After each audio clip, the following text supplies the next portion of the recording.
Hi, welcome to another episode of Hot Takes. The assisted dying bill is getting very fraught with emotions, shall we say. There's those for and those who are against, and then there's many in the middle that are unsure.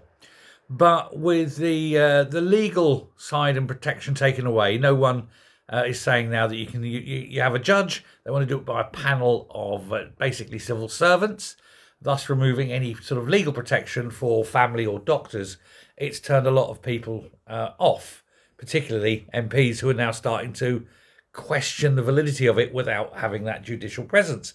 It was, in fact, the supporter of the person who brought the bill to attention, Kim Ledbetter, who actually got rid of the judicial review part of the process, and then realised that this was probably not a good idea, given how many people now are voting against it, where they were previously for it.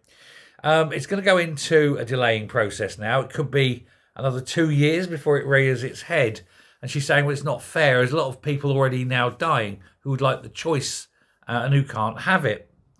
Well, yes, and it is sad, but we can't rush something like this in.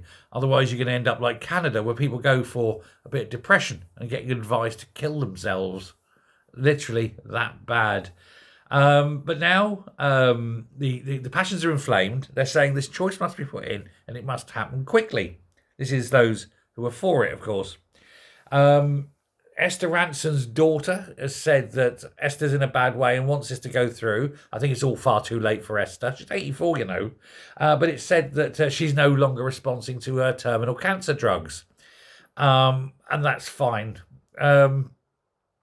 For other reasons, whilst I think cancer is shit and I wouldn't wish it on anyone, I will say only that Esther Ranson knew about Jimmy Savile for many years, did and said nothing. Make of that what you will.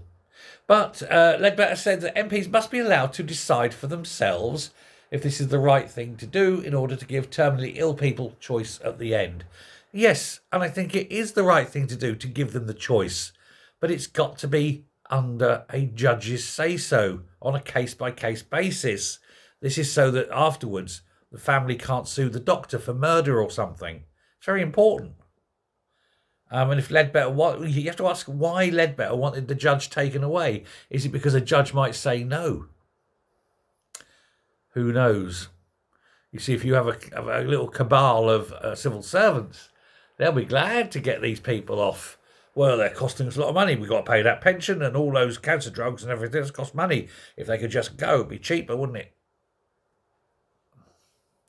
That's possibly why. Who knows? But I don't think she's going to be happy. I think this bill will now fail because of that no judge thing. Let me know your thoughts. Thanks very much. Bye.